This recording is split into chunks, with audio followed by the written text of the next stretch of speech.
Hey everyone, this is HIT.OR.DIE with the HIT.OR.DIE podcast. We're excited to have Bland Company on to sponsor the show. Bland is an industry leader in solar, heating, ventilation, air conditioning, and roofing in the state of California. Bland is headquartered in Bakersfield, California, with additional showrooms in Fresno and Atascadero. Bland has over 30 years in the business and serves the entire state of California. Visit blandcompany.com to see all they have to offer and the brands they carry. Blandcompany.com. From solar for your home, your business, your Tesla Powerwall, to air conditioning installation and repair, as well as new roofing installation and repair. Again, check out blandcompany.com. That's BLAND company.com. Leave them a message straight from the website and let them know you heard it on the HIT.OR.DIE podcast. That's blandcompany.com.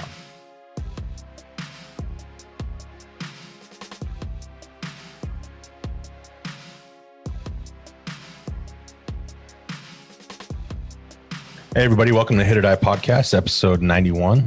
You're here with your hosts, Jake.OR.DIE and Chad Rothford. Please follow and download the podcast on iTunes, Spotify, iHeartRadio, Google Podcasts, and Spreaker. Also follow us on Twitter and Facebook at HIT.OR.DIE podcast and Instagram at HIT.OR.DIE. Subscribe and share on the YouTube channel as well. The little ad before with blandcompany.com. You know, one thing that I left out of there is they're employee owned. Which is just another positive. You know, you're going to get the best customer service, good people that work there. For more information with Bland, reach out to local guy, Jesse Dara. If you don't know, Jesse was a standout here, Central Valley, played at Fowler High School, Sac State, Fresno Pacific, and was an 8th round pick to the Arizona Diamondbacks organization. And currently the head coach at Minarets High School. So, working with Bland Company. He services all of California and from Sacramento, Los Angeles, Bay Area, you name it. They'll take care of you. Jesse's the guy to get a hold of. So please check out blandcompany.com, and we really appreciate them sponsoring the podcast, and hopefully it's a fun future with those guys. Some sad news today. The hits keep coming. It's been a rough start so far, to say the least. Mm-hmm. Tommy Lasorda passed away today. Yep. Legend, Hall of Famer. I mean, we think Dodgers, you think Tommy Lasorda. Yeah. I mean, that, which is, you know, I mean, anybody could think anything, but when you talk about the Dodgers, it's Tommy Lasorda. I mean, to me, I mean, I'm not a Dodgers fan, but so I can't speak for everybody out there, but, you know. Yeah, they have certain moments. Obviously, this last year winning a World Series is something people will never forget in such an odd year and how things have played out. And you had, Kirk Gibson's home run. And there's a lot of moments in Dodger history, but I think you're right. I think a lot of people will always associate the Dodgers and think the coach. And a funny story, and my brother probably won't appreciate this, me throwing him under the bus. I won't say which brother. You'll know, though. They both are so knowledgeable of baseball. Exactly. So. Yeah. No, we were down in Disneyland. This was probably, 12 years ago. And we're leaving. We're walking out, and coming through the gates was Tommy Lasorda. And my brother, one of the two, walks. He goes, "Oh my God, it's Tony La Russa!" And is so excited, and he just thought he nailed it, right? And Tommy Lasorda looks and goes, "It's Lasorda, buddy." My brother just puts his head down in shame, and there was people around. Oh man, I'll never forget it. And I still to this day never let him live it down. And Lasorda, buddy. Yeah, but he still acknowledged it. He could have just walked away. Yeah, could have kept walking by. Not even acknowledged it. This schmo, Jesus. But yeah, it's I don't know. Another huge loss in the baseball community, and we've had them locally. We've had them throughout college baseball, and now in the big leagues. And it sucks, man. It's like every time you get optimistic and you think something positive is gonna happen, the opposite happens. Yeah, and I think everybody's just had enough of all of it. We're going to get also into our guest today. We haven't really mentioned him yet, but episode 91, our guest is going to be actually probably a very special guest for Chad. It's his college baseball coach, Rob Walton, who's the pitching coach at Oklahoma State currently and spent 9 seasons at Oral Roberts and recruited Chad. And Yeah, I don't know why we've waited so long to get him on. I think I said that to Nikki. I was like, yeah, we got Rob on. And she's like, we're pushing 100. It's episode 91. I think I waited a little too long for that one, especially with somebody was such a mentor to me in, my future in baseball. Was the only Division I coach or college coach that gave me my opportunity. And also somebody that you still correspond with. Yes. You still connect with and talk to. It's and he was Coach Scott was a father figure to me too, but Rob, being away from home, he knew what it was like being away from home when he went to Oklahoma State. And so he knew what it was like to feel alone at times. And he was always somebody that I could go talk to. And, a lot of the teammates, called me the golden boy a lot because I just had a really good relationship with Rob, and I wasn't afraid to go to him if I needed something or, so yeah, he was just a really good father figure and mentor towards me, with me when I was gone, and our relationship's still strong till now. So, but yeah, he's just a great dude, and yeah, it's probably my fault we haven't had him on. We had his son on. We did. All right, we're gonna get Rob on the line right now. We're gonna Zoom call him in, and we'll be with him real shortly.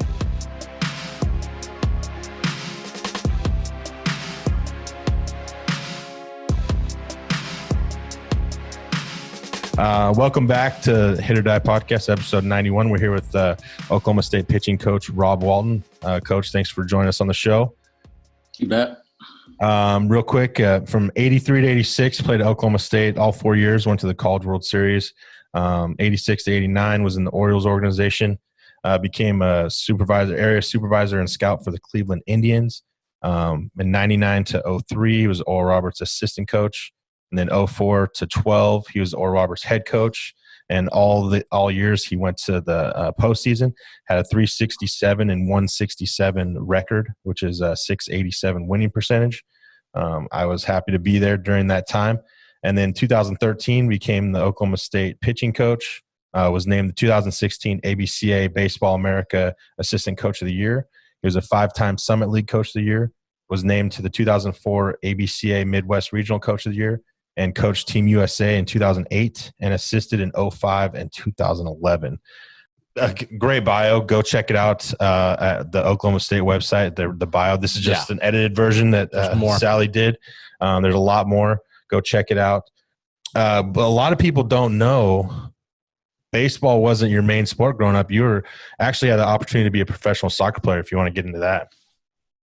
Yeah, it was from my father, who grew up in Scotland. My mom and dad both grew up in Scotland. So my father was a professional soccer player at Hamilton and Celtic. So soccer was definitely in the mix for me. And, depending on the time of year growing up in Jersey, the seasons would get dissected. So football and soccer and basketball and baseball. So it was very seasonal, and everybody kind of played every sport, which is what I did. And during the fall, I was playing soccer. So I had an itch for it, and I had broke the school record for scoring, and then my freshman year, and then got college scholarships after my freshman year. My dad's best friend, roommate, when he played, was the World Cup coach in Scotland. So he called him, and we made some connections. So I was going to go play in the Division II team, Hamilton, in Scotland, after I graduated high school. Then my sophomore year, I was pitching in a game, and I was pitching against a first-round pick and a bunch of scouts there. The next thing you know, found out I was throwing 95 miles an hour. And I got, 20 cards, and okay, now, this may be more of a sure thing and a real deal. And I just want to be an athlete. So that's kind of where the baseball kind of started to take over. And then you go to Oklahoma State and play for legendary coach Gary Ward, and you had teammates like Incaviglia, Robin Ventura, that just to name a couple. Was it Inkwood? Coach Farrell too, right? Oh, Coach John Farrell. Yeah. John was my roommate here. Yeah. John was my roommate at Oklahoma State. John played in the big leagues, and obviously won World Series managing the Red Sox. We still talk every couple of weeks. Awesome guy. But I think he's second, third round pick too. at Oklahoma State. And I think we had like 7 first-round picks out of my 4 years there. So there's a ton of good players. I saw a stat in the 80s. It was 7 first-round picks from the 1980s, 13 first or second round. Mm-hmm. Over a decade. Yeah, we were loaded. We were loaded. How we didn't win it all, I don't know. My freshman year is by far the best team I ever played on. We had first-round pick behind a plate. We had like 5 second, first-round pick at short. Pete's playing left. He's first-round pick. 6th-round picks playing third. 6th-round picks playing first. Second and center. 3rd-round pick and right. I mean, it was nuts. And then to see Incaviglia do what he did. Yeah. The 48 home run it's hard to believe. But then to have home run every 5 at bats. It's crazy. But I think it was your last year, Ventura's freshman year, was the hit record. To see what he did. I mean, were you blown away by that? I think he had like a 96 RBIs. I have the stat here somewhere. His freshman year is the year we played. I want to say his sophomore or junior, he did the 58 game history.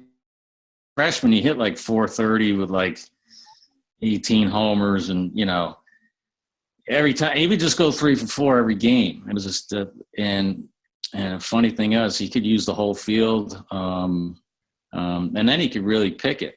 Robin's actually a really good athlete. He's not necessarily a runner per se, but agility wise, athleticism, the slow roller, you're out every time.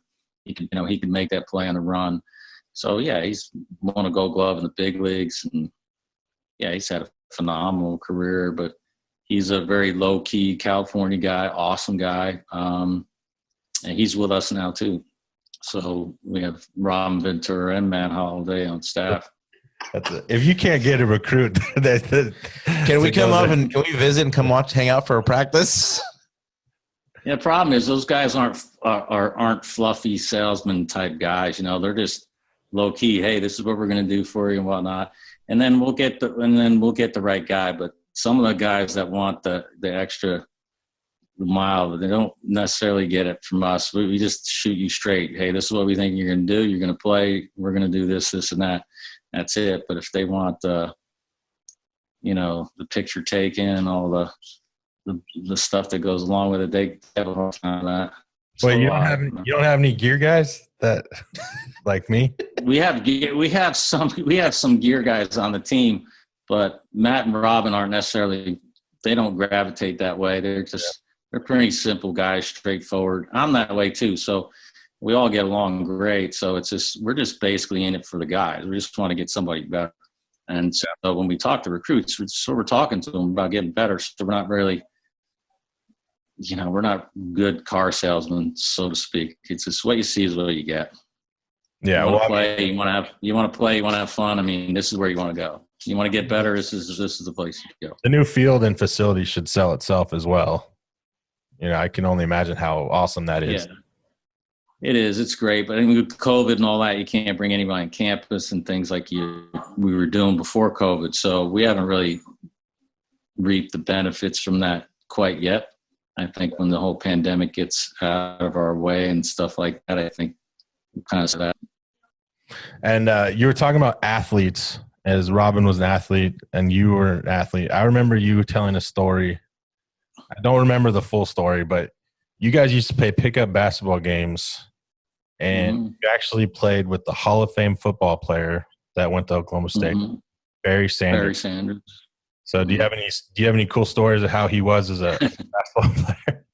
Barry had like a 46-inch vertical. It was ridiculous. He could literally stand underneath the basketball hoop and dunk it.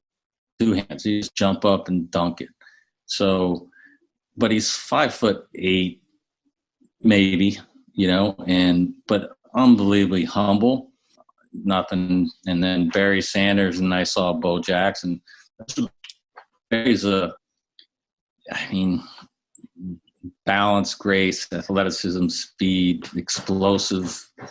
It was just, he's not from earth kind of thing. It's like I'd alley-oop a ball to him and he just wondering what he's doing up there. I mean, he has no business being up there by the rim. and you think he's going to break his leg because he's got to come back down. He's got to jump back onto the ground because he's so far up there. So awesome guy, humble. You wouldn't say boo-hoo if he had a mouthful. I mean, he was definitely awesome guy. Awesome guy. Playing at Oklahoma State, get drafted by the Orioles. I know you had some arm stuff. Mm-hmm. Arm problem. Yeah, I remember. And then you got into scouting, supervising. Did you plan on becoming a coach, or did you want to stay in the scouting with the professional baseball, or what was your? Good question, because at that particular time, I had 2 surgeries in college, and then got healthy, and then velocity came back, and then in Double-A, I started really pitching the best baseball of my life. I think that one year I threw 250 innings worth and maybe 20 walks, and was 14-5. And then the following year I was in big league camp, and then went 8-2, got a September call up to the big leagues. I had one last start, and then like the 8th inning, I detached my labrum and tore my rotator in half in the 8th inning, and then that was the last pitch I threw. So after that time, my mind wouldn't switch to somewhere else. It wouldn't go to doing something else. It was just, I wasn't leaving on my terms, and so it was difficult. So I kept on trying to have more surgeries, rehab, and go and play because I was having a lot of success. And then ran into a friend of a friend. Guy introduced me a guy who was with the Indians, and he said, hey, John Hart was one of our coaches in Baltimore with Johnny Oates, and all went over to Cleveland. And so they're my former coaches from a few years ago. And so he made a call. He said, hey, Rob's over here in Dallas.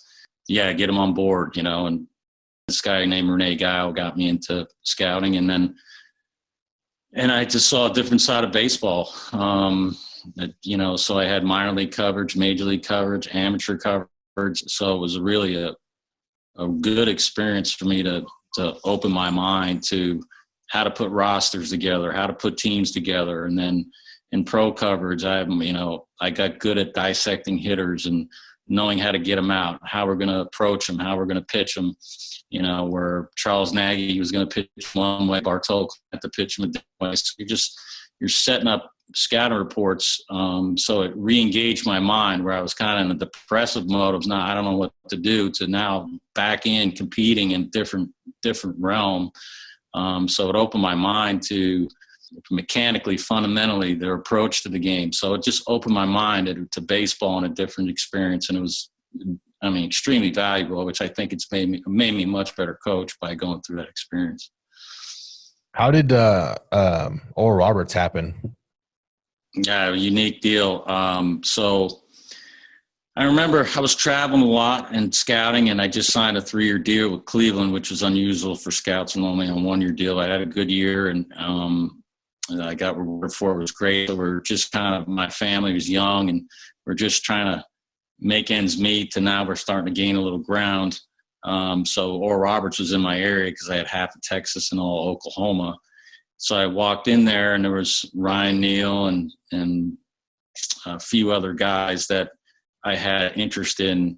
I kind of worked them out after an inter-squad one day, and then 2 days later I got a phone call and say, hey, are you played Oklahoma State. Would you like to be? I remember playing. I remember seeing you play. You want an opportunity to coach, and so my wife thought it would be a good idea. She thought that's what I was kind of meant to do, other than play. So it was really kind of, she pushed me that way, and then I didn't have my degree. I needed to go back and get my degree.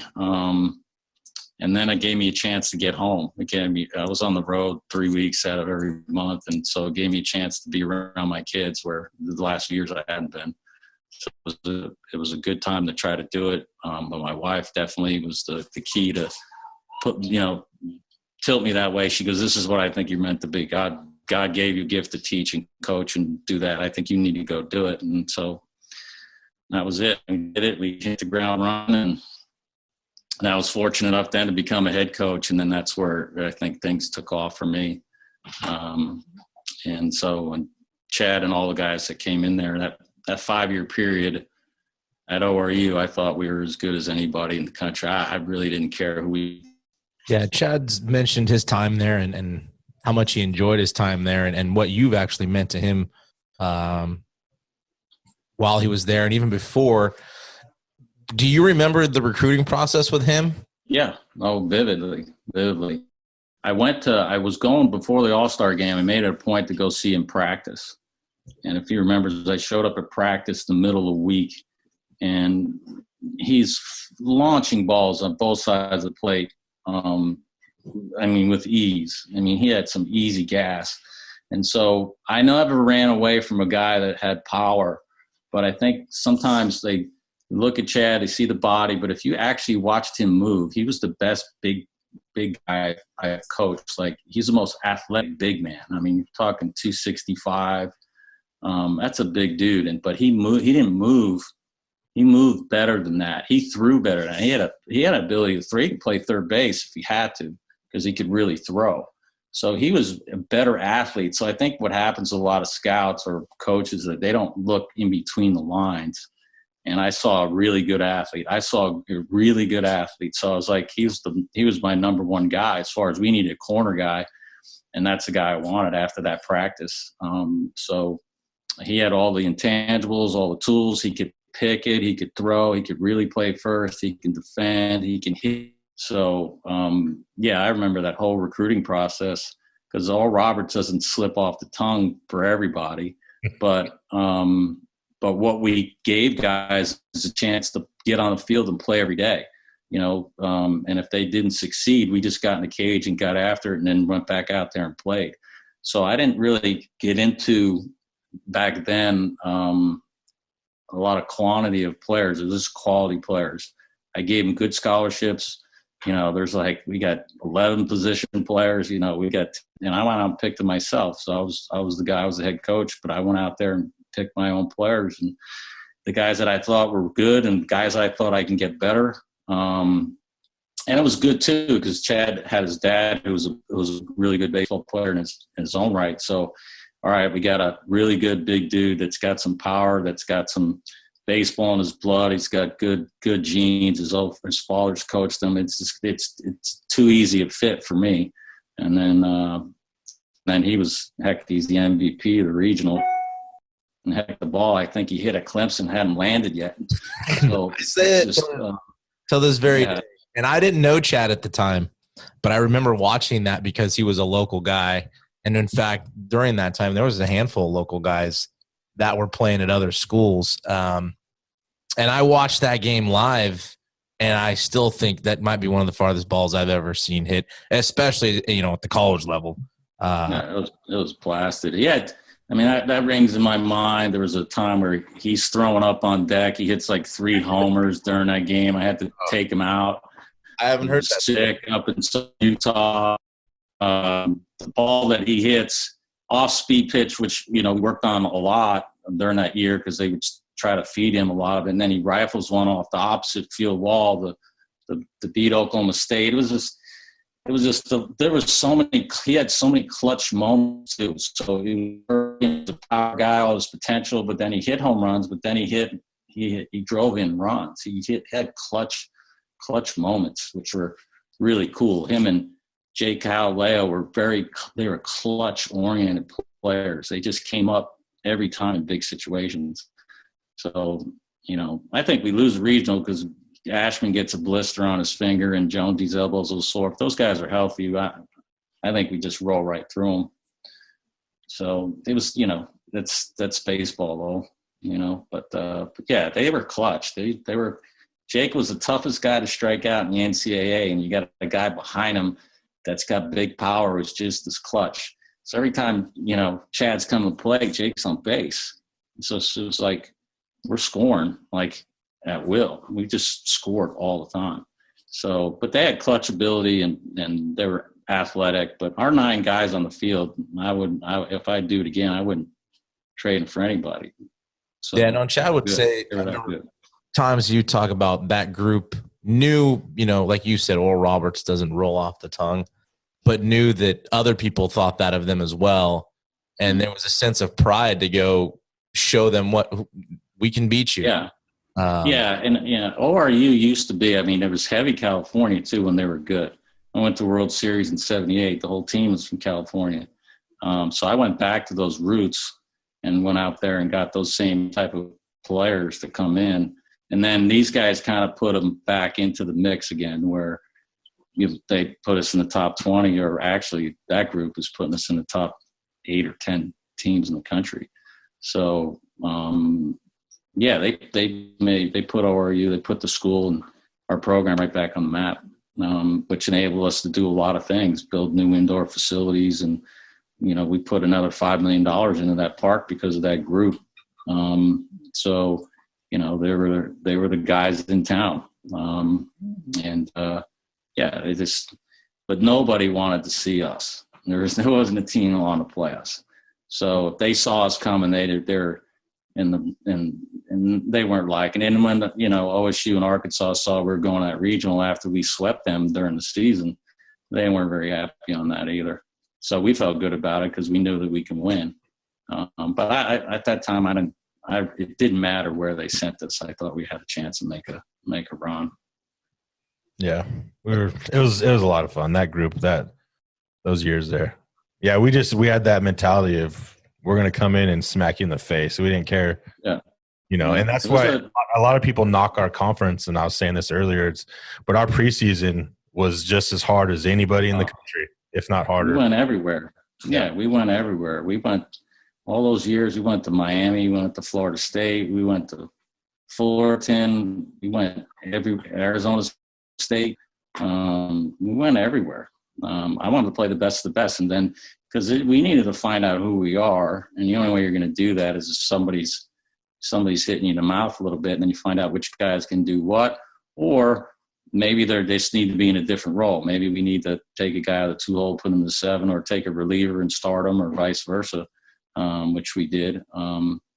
But yeah, we went to Cal, we've gone to Fresno State, we went everywhere. I just wanted to play as good a team as we could, and I try to give them an experience. I always want to take them back to California because that's where they're from, give their families a chance to see them, and then try to go to the East Coast too, because that was a different type of baseball. So California was a lot of hit and run. They play safety squeezes, those kind of things. And the East Coast, they're trying to take you deep every at bat. So it was a different type of baseball, and the experience that I think is a good experience for the player from just a college experience to be able to travel and do those things. And talk about getting, from ORU and ended up at Oklahoma State, that transition. And it was inevitable. Why? I think we even knew as players, even though playing for you at ORU, I think it was inevitable that you'd be back there at some point. Yeah, I know. I didn't really think about it at the time, but then, I spent 14 years at ORU, and I wasn't necessarily looking to go per se, but then I was getting old. I started coaching a little older, getting older, and, from a financial standpoint, ORU did everything they could for me. But then when you start getting those Power 5 schools, there's a lot more money that are involved. So I actually just honestly took it, the opportunity here. Obviously it's a challenge, and I like the people I work with, and obviously I love the school, but from a financial standpoint, it was something I had to do for my family basically to do that. Or I would have just continued to do what I was doing. Cause there was other coaching jobs that were out there. It's maybe schools that were more notable off the tongue. But financially it's not helping me. So I don't need to go. So I just needed to stay with, what we were doing and where I was. And also it's obviously a different challenge. And, like Chad said, well, hey, your conference is this or that. Baseball is baseball. There's no difference between the Big 12 and what we did. There's absolutely zero difference. And plus our conference back then was way better than what's going on right now. So the baseball is baseball. You still got to go out and you got to execute and you got to do your thing. So, we beat all those top schools playing in the conference we did because we had good players and they were prepared to play, and then they went out and executed. They were there to punch you in the mouth, and they were going to come get you.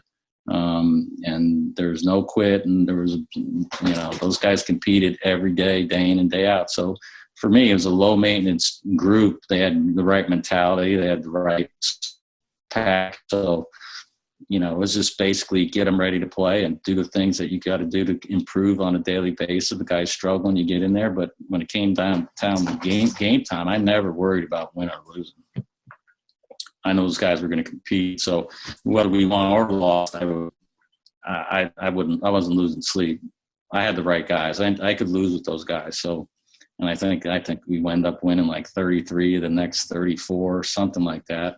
And I didn't even know it. I remember getting interviewed in the regional, and I was like, "Hey, how's it? What does it feel like to win 33 or last 34?" I had no idea. I had no idea because my concentration is Chad in a good place, is Jake in a good place, is Jonesy in a good place. I'm just thinking about them. And if those guys are in good places, then I'm not really thinking about the wins and losses. But yeah, they rolled off like 33 or 34 or 53 or 35. Crazy run. Yeah, it was. You get to Oklahoma State and you get to coach Donnie, and I know Donnie grew up at the baseball field. And when I was at Oral Roberts there, whenever he had a chance, he was out there, taking ground balls or hitting in the cages. And it was always nice because he was a switch hitter, and we didn't have very many switch hitters. So I liked having Donnie in the cage because we just go back and forth and switch hit. Right. Growing up on the baseball field, and then you get to coach him. And I know that's kind of like a dream come true for both of you, but how was it, especially at your alma mater and him going through and then going back to the College World Series with him as well? Yeah.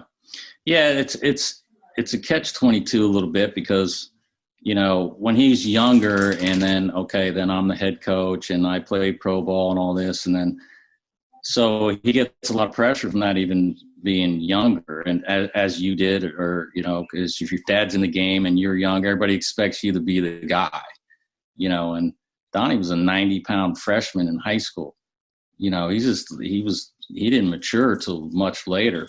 The one thing that he could do was he could compete, and he find ways to make a play or get the hit. He could just play. It wasn't sexy. It wasn't overly toolsy or anything. He could just play.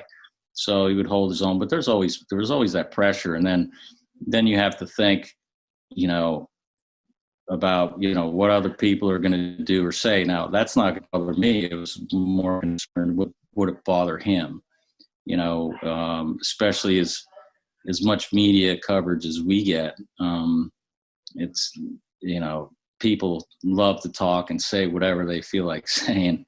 And if you listen to that, you get in trouble. But there's always, somebody saying something. So how would that affect him? And, those kind of things. But those things he didn't care about either.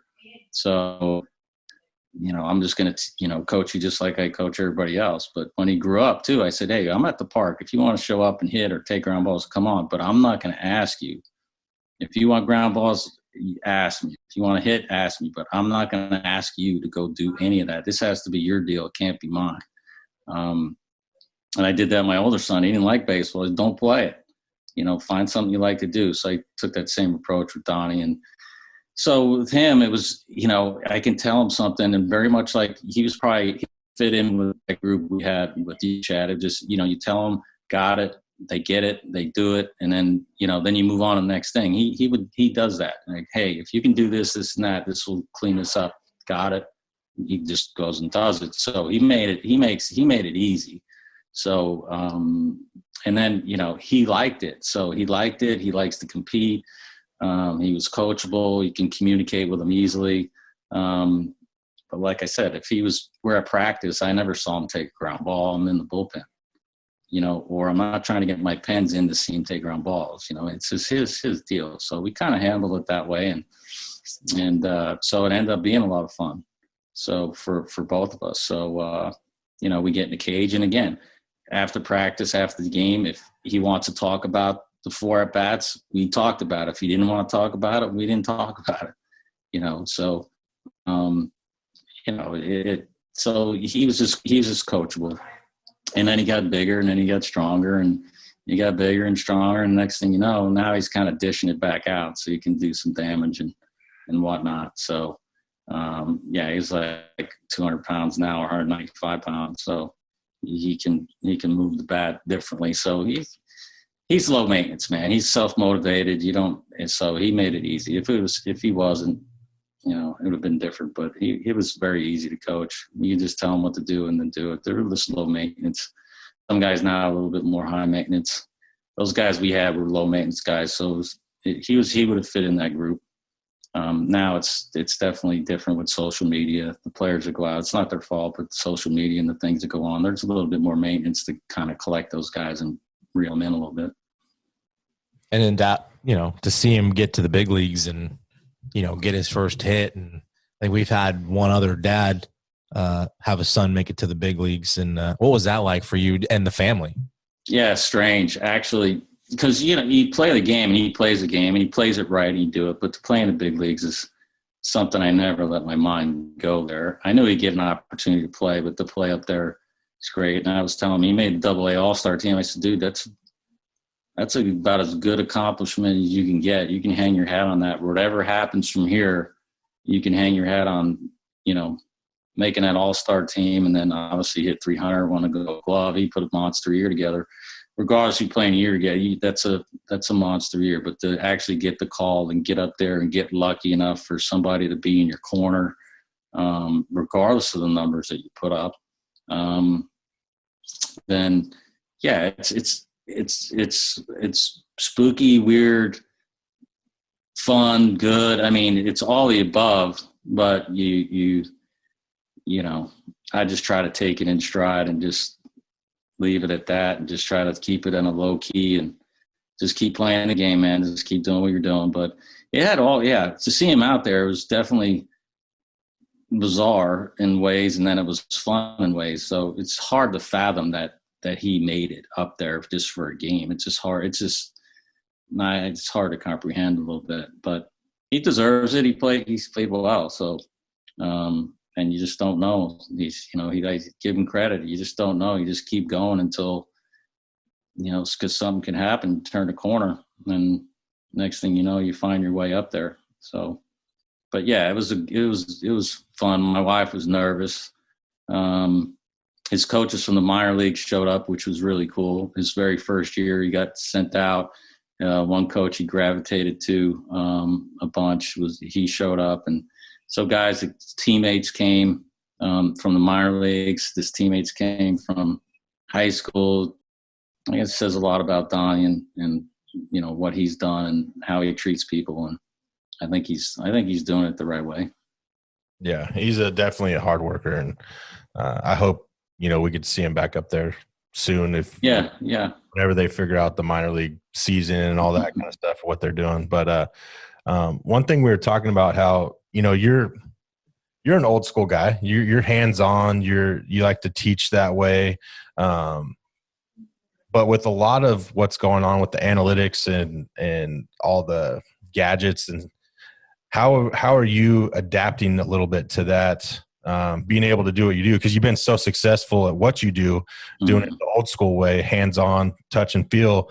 But I know Oklahoma State probably has all the bells and whistles as well. So how have you adjusted or taken any of that with your coaching style? Yeah, I think you have to, you with that, you have to evolve too. Yeah, I think what happens to the guys in the big leagues or some college programs, they just dive all in and don't really know what numbers they need to pay attention to. Because what people need to realize is those guys are up there doing the analysis, popping these numbers out. They can make those numbers come out any way they want. It's not like, if they want to create a formula, they can create a formula and pop out a number and say, hey, this is what you got to do. Doesn't mean it's right. So you got to figure out what you think you need. So we have TrackMan and we have Rapsodo and we have Edgertronic cameras, which I think are more useful than anything. Because the high speed, slow motion stuff, you can read every seam on the ball. So spin axis and those things I've been taught that when I played. We didn't need Rapsodo to tell us that the ball's either riding and you've seen pitchers that way where a fastball kind of all of a sudden gets close to the dirt and has a little jump in it. It's because, this ball had ride in it, had some jump in it, and some other fastballs are kind of straight and heavy, and everybody loved hitting them. So you can use the technology, but the kids have access to so much on the computer, so they'll start, looking at all that kind of stuff, whether it's to try to hit the ball in the air, which I want to hit the ball in the air. I told Chad I want him to hit it out of the park, but there's a right way to hit it out, and then you have to get a pitch to hit out. So, for Chad's case, he may have 3 to 4 balls that he can hit out of the park, where Donnie has 1, 2. If he tries to hit those other 2 out, he's going to get himself out. So you can't just hit the ball in the air. Depending on who you are, you got to hit the ball in the air when it presents itself, and then you got to know those pitches that you can do. Where Chad may hit these other 2 pitches out, where Donnie needs to hit him in the gap, because if he does flight them a little bit more, somebody's going to run underneath it, especially in the big leagues. So, navigating young minds into that, because if they see it, Donaldson say, hey, don't tell your kids to, hit the ball on the ground or hit in the air. And that guy's got the flattest swing in the entire big leagues, so he flights the ball off a flat plane swing and he backspins it like a madman. He's not launching the ball at that kind of angles, maybe like an Aaron Judge or somebody like that. But guys like Aaron Judge can, I've seen him swing the bat and he's looking to the left field and the ball's in right. He thinks he's pulled the ball and he deflected a ball to right field and it goes out. Well, Donnie doesn't have that kind of strength. There's that, so you got to take it for what it is and then decide what numbers that you want to use for each individual too. So when you have a plan, you have to have a plan for each single guy. You can't have a plan of, we're just going to hit it in the air, or we're just going to throw the fastballs at the top of the zone, 4 seamers. If you don't have that type of fastball, we just can't pitch. We can't pitch that way. So now everybody's into, trying to throw it as hard as they can and spin it as much as they can and pitch at the top of the zone. Well, the problem is everybody's throwing 100 pitches in 3 or 4 innings. And so now there is no starting pitching, so, we're not at, after these guys that are 30 to 35 right now, maybe Scherzer or Kershaw or some of those guys have a chance to go to the Hall of Fame. But after that, there's not one more pitcher that's going to stay, because nobody's going to accumulate the strikeouts, the innings, the wins. There's a 0 chance for a pitcher to go Hall of Fame. I mean, 0. So until some of this kind of evolves again, then we'll see. But you see more relievers getting, they throw great or gas for 3 years and then they're out of the game. So there's get relievers for 3 years and get rid of them, and get 3 more guys, get rid of them. So the relievers are just getting chewed up. And then starting pitching, they want to pay somebody $250 million to go 5 innings.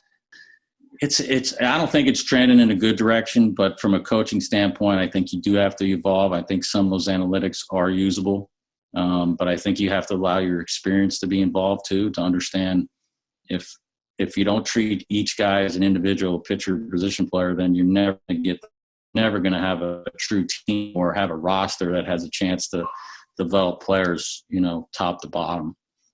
So I just don't think there's just, one way to do it. Because there's guys that have been doing all that stuff for a while. Trevor Bauer did it for a while. He had a great year. This year's prior were terrible.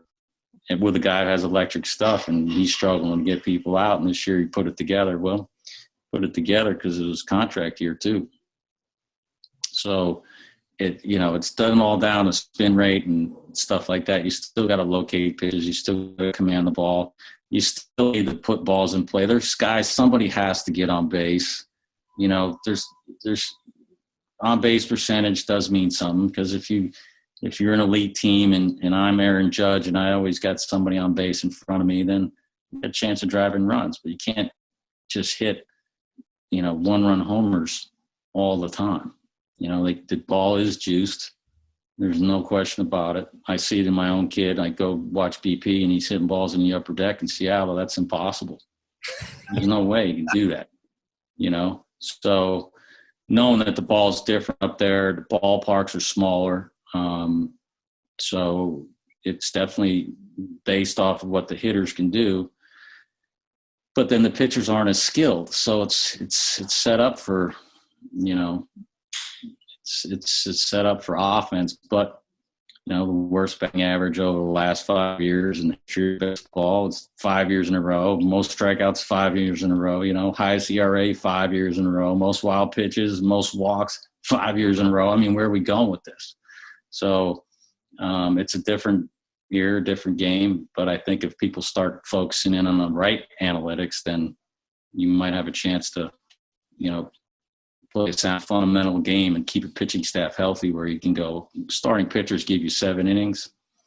I think that's plenty. And I think you can go to your bullpen for 2 and play 162 games and stay pretty healthy.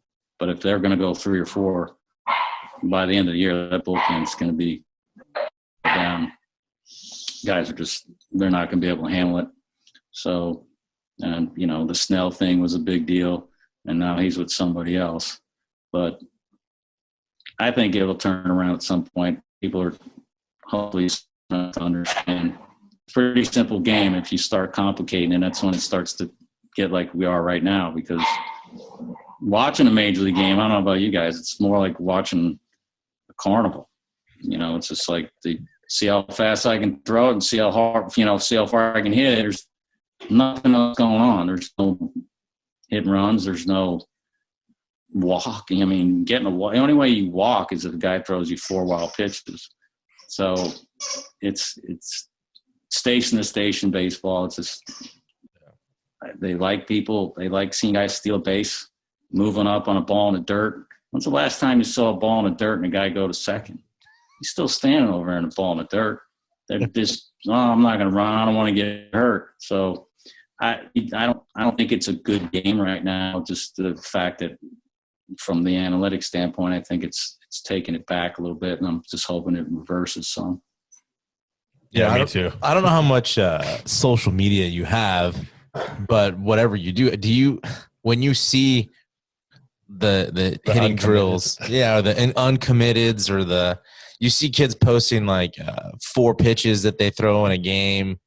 What would your advice be to a parent of a 10, 12, 13-year-old, whatever, that is hooked on that part of that data part of the game instead of mechanics, pitching from the stretch, things like that? That's guy doesn't throw strikes. He just pitch from the stretch. I don't know why you can't coach him. I mean, basically, it's a rhythmic movement, too. It's explosive. It has rhythm. Hitters are the same way. You see the guys that have the most power. They have a lot of rhythm into what they're doing. It's just not gorilla balls. Those guys that stand up there, like play gorilla ball, they punch out as much as they do anything.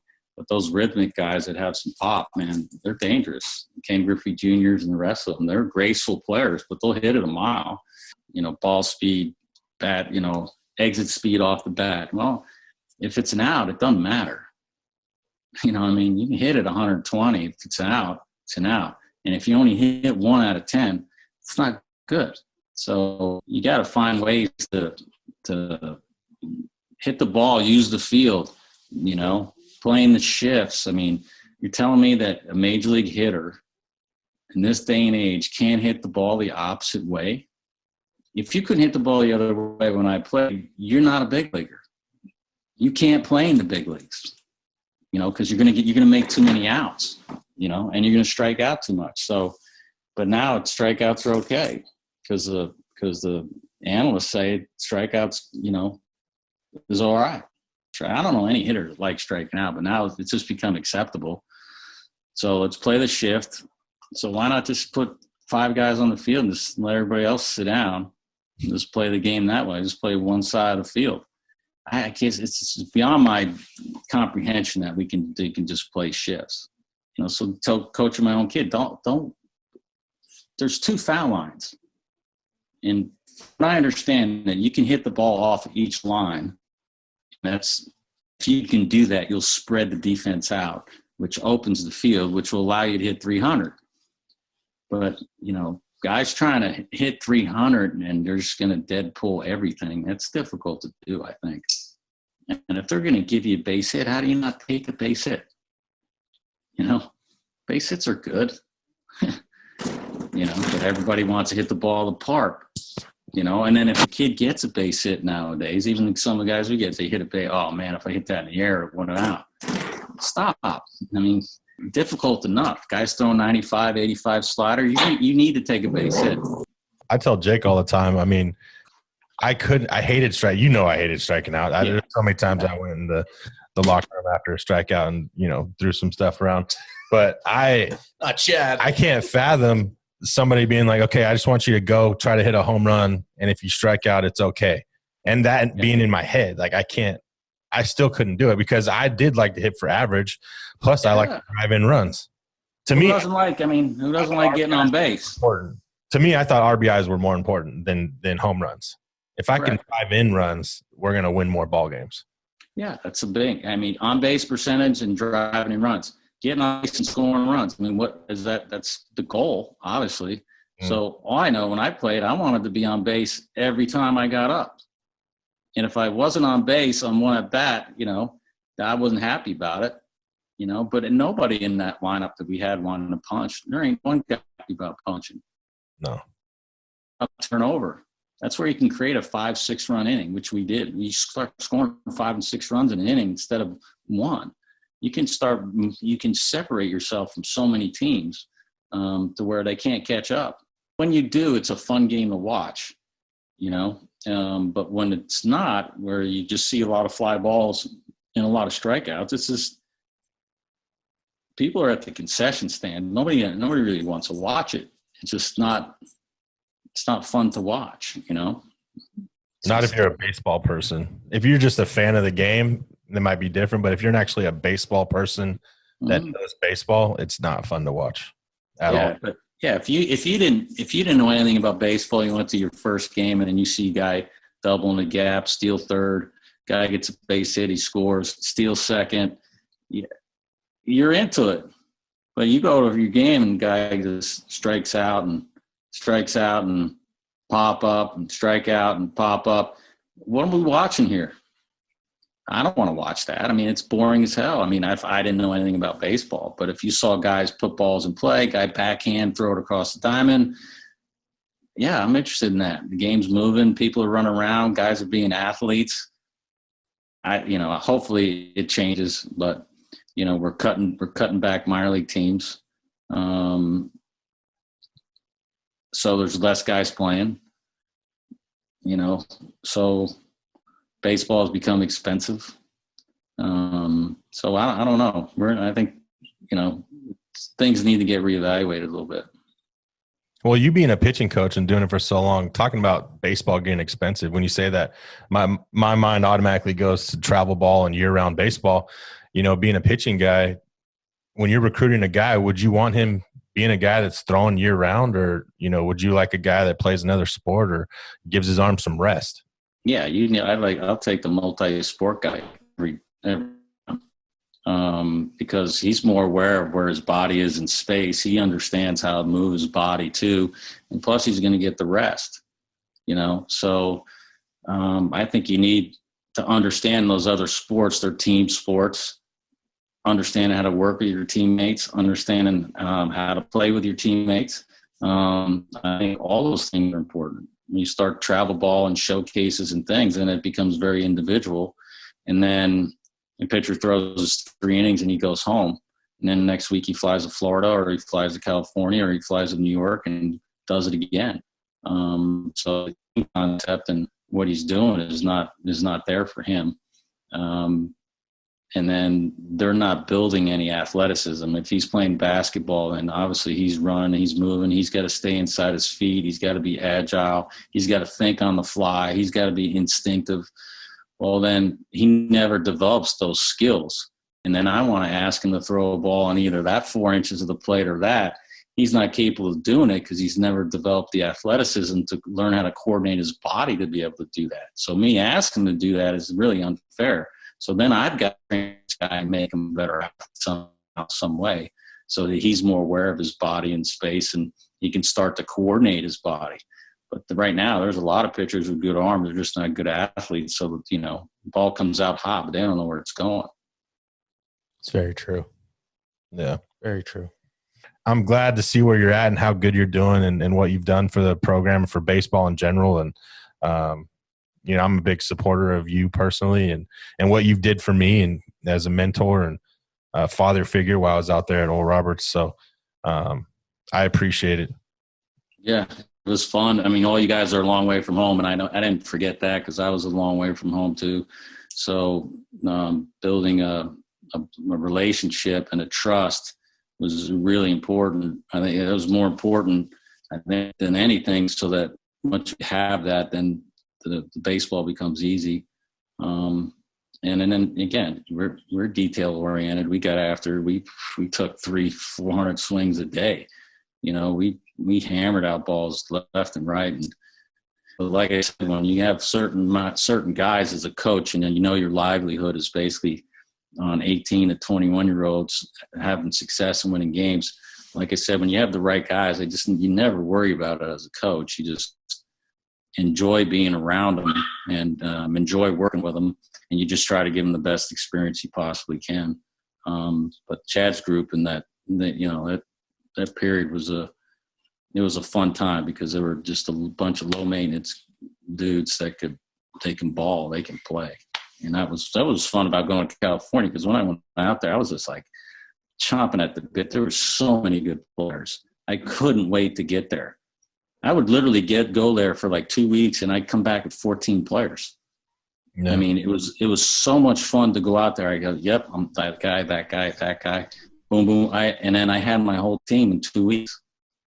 It was awesome, but it's not that way anymore. Junior college baseball is not that way anymore. I remember Pat Murphy told me that when we were at Arizona State, and he goes, your whole roster is junior college. You can't win with just junior college players. I said, what are you talking about? Good player is a good player. It doesn't matter, he came out of high school or not. What difference does that make? And then took 2 out of 3 from him. Didn't like it much, but good player is a good player. But I like I said, those guys sometimes in California would get overlooked because there's so many good players. I thought a lot of them would just get overlooked. I'm like, you got to be kidding me. He's starting anywhere in the country and nobody's recruiting. And I would take him. Grant Plumlee's all those guys. They were just unbelievable players. But like I said, at that time in junior college baseball, places were loaded. You could have took Cypress from Riverside, put them in the Big 12, and they'd finish at the top of the league. Easily. Yeah. Easily the top of the league. There were times Riverside, the first 2 games I ever saw as a college coach, went to watch Riverside play Cypress before the All-Star game. I remember I was recruiting 15 guys off of 2 teams. 15 players. So it's changed a lot. And, I don't have the answers, but I think, again, the cost of playing and travel ball, I think it's affected it. And it's kind of ruled some guys out to play some sports that are a little less expensive. I think, getting that 4-year scholarship, no matter D1, D2, D3, yeah, no question, plays in question as well. Yeah. Guys like me, I wanted to go D1. If I wasn't going D1, I was going junior college. People aren't thinking that way anymore. So. No, junior college either to get drafted and signed or get to the D1 school. That was it. Yeah. And that's what everybody's goal was. So they went to junior college to get to Division I baseball or sign a contract, which I loved every minute of that. But like I said, it was a fun time to play baseball. And I think that group of guys in junior college at that time, that was probably the last time it was really loaded. And then after Chad's years, it just started to decline a little bit each year. And now it's tougher to find players. You'll go 30, 40 junior colleges to get 1 guy, 2 guys, where before I can just show up to Fresno State and Sac City and I'd be done, or from Fresno City and Sac City. So it was just, he goes to junior college, you find 10 players easy. C Funky being one. Yeah, Christian Funk. I remember you called. Yeah, yeah. It's hard to pass up natural power. Yeah. No, I never ran away from it. That was the one thing I clearly run away from power. But in Chad's case, he was just a really good athlete too. So I'm sure Chad's told you stories, but majority of them are true. He could launch him. He could hit. He could play defense. He could throw. He was a good base runner too. So he could play. He could just play. So, but I gravitated guys who can play. So we just had a ton of them. So by the time we got them all, I really didn't have to do a whole lot, but just give them a ton of reps because they were all well schooled, well coached. So it was just like I said, it was just more of getting them the reps, experience, weight room, and then get them on the field and let them play. So I love that philosophy too. And then the fact I think is important that kids hear that in JUCO or whatever the case may be, a good player is a good player. And I like some of that. And earlier, even what you said about with Donnie, and this has to be your thing, and it's not my thing. There was some stuff in there to take away. Yeah, you got to take ownership, because if you don't really like what you're doing, or if you're doing it for somebody else, it's not fun. So find out what you're good at, what you like to do, and then try to make a living at it if you can. Baseball becomes one of those things. Donnie did a good job of it, and it's been a good journey. I've been blessed that way. So fortunately to be in for 22 or 3 years, whatever it's been. And it's and the players obviously make the journey what it is. So like I said, coaches can lose, players win games, but coaches can lose them. I don't think the coaches can win the game by any means, because nobody threw a pitch for me or hit or anything else. Those players win you games. Just if you give them what they need and you put them in the right position, they'll have a chance to succeed. And sometimes you need to know how to get out of their way too, and let them play. So I think that's probably what we did best, is we worked hard and we took a lot of reps, and then we got them on the field and let them play. That was pretty much what we did. And I still think today that would work, but it's got to be there. They like to work. Those guys like taking the swings. Like Chad said, we hit for 2 hours. They liked it. If you're a hitter and you like to hit, that's the school you want to be at. One wants to hit for 2 hours, but that all of a sudden scoring 10 runs a game, it's a reason, because we've outworked them. So got good players and give them good reps and get them on the field and get out of their ways. It works pretty good. I think more people should probably think about it that way. You don't hear it so simply put. It just, I don't know. Yeah, especially from somebody that's been doing it so long. It goes back to analytics stuff. It just seems like people are complicating things more than they need to be. Yeah. We're getting away from some of the fundamentals. You got to trust your athletes too. But when we work like that, the trust gets built through that work, and you see them performing. And, like I said, after a long workout and they're performing, then it just becomes, he's ready. You trust him. And so you get him on the field and you let him play.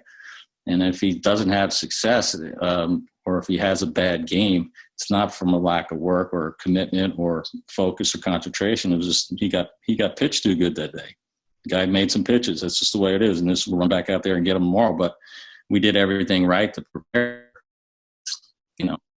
Guy got pitched to that day, just run back out there and don't overcoach it or overthink it. I think that's the one thing that you can do, is there's coachable moments and then there's non-coachable moments. You got to learn how to step back too, and give them some rope and let them figure out some things on their own a little bit, because in this age, everything else, it's very easy to overcoach it, and then bog the guy down mentally.